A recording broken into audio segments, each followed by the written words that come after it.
کہ نبی کریم صلی اللہ علیہ وسلم کا فرمان ہے غربت الشمس فقد افطر الصائم، جیسے ہی سورج غروب ہو روزہ دار کو چاہیے کہ وہ روزہ افطار کر لے، افطاری کا وقت ہو چکا ہے۔ بلا وجہ تاخیر کرنا اور یہ سوچنا کہ شاید اجر زیادہ ملے گا، یہ بہت بڑی غلط فہمی ہے۔ اجر وہیں زیادہ ہے اسی عمل میں جس کا نبی کریم صلی اللہ علیہ وسلم نے حکم دیا ہے، اور آپ کا حکم کیا ہے کہ جیسے ہی سورج غروب ہو، خبر یقینی ہے کہ سورج غروب ہو چکا ہے، فوراً روزہ افطار کرو، اسی میں اجر ہے اور اسی میں بھلائی ہے۔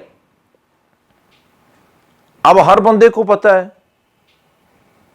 وقت کا کہ اتنے منٹ پر، گھنٹے کی بات نہیں ہے، منٹوں کا پتہ ہے کہ اتنے منٹ پر سورج غروب ہو رہا ہے، تو گھڑی پاس ہے، موبائل میں ٹائم ہے، ہر جگہ وقت موجود ہے، دیکھیں اور فوراً روزہ افطار کریں۔ یہ سنت طریقہ ہے۔ دیکھ رہے ہوتے ہیں کہ وقت ہو چکا ہے، لیکن ابھی تک کہیں سے اذان کی آواز نہیں آئی ہے، کہیں سے کوئی الارم کی آواز نہیں آئی ہے، تو 1 منٹ 2 منٹ 3 منٹ 5 منٹ تک روزے کی افطاری لیٹ کر دیتے ہیں۔ انتہائی غلط اور نامناسب انداز ہے۔ سنت طریقہ یہ ہے، اور آپ نے فرمایا تھا کہ اس وقت تک میری امت بھلائی میں رہے گی جب تک روزہ افطار کرنے میں جلدی کرے گی۔ جیسے سورج غروب ہوا فوراً روزے کی افطاری لازمی ہے۔ اور نبی رحمت صلی اللہ علیہ وسلم خود روزہ افطار کیسے کرتے تھے؟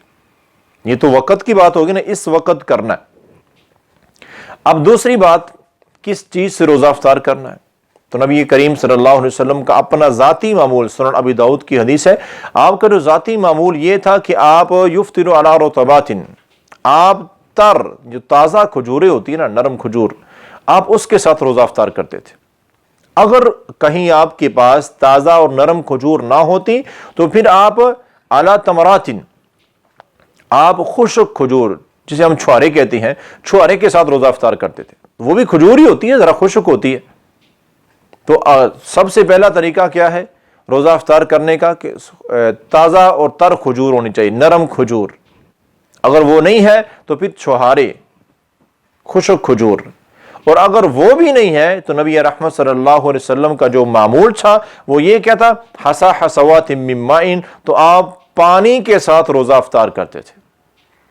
اب یہ 3 چیزیں ثابت ہیں، تازہ کھجور، نہیں تو خشک کھجور، اور پھر بھی نہیں تو پانی کے ساتھ۔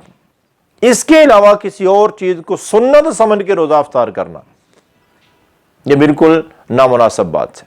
ہاں، اگر یہ تینوں چیزیں نہیں ہیں، خشک کھجور بھی نہیں ہے، تر کھجور بھی نہیں ہے، پانی بھی نہیں ہے، ہوتا ہے، سوچ رہے ہوں گے کہ ایسے کیسے ہو سکتا ہے؟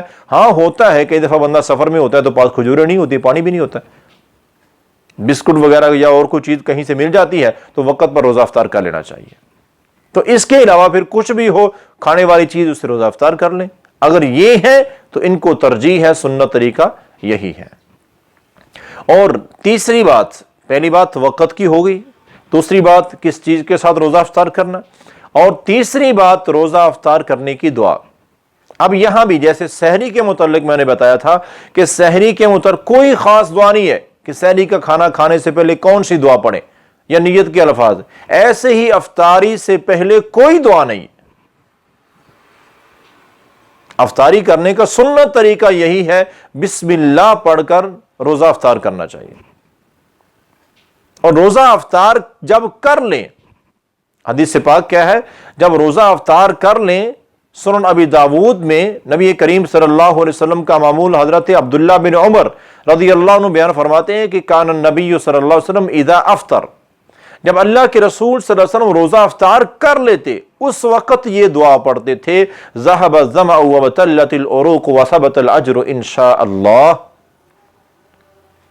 اب کچھ لوگ کیا کرتے ہیں کہ وہ افطاری کرنے لگے ہیں تو پہلے یہ دعا پڑھیں گے پھر افطاری کریں گے۔ یہ اگر اس دعا کا ترجمہ ہی پڑھ لینا تو سمجھ آ جائے گی یہ تو میں غلط کر رہا ہوں۔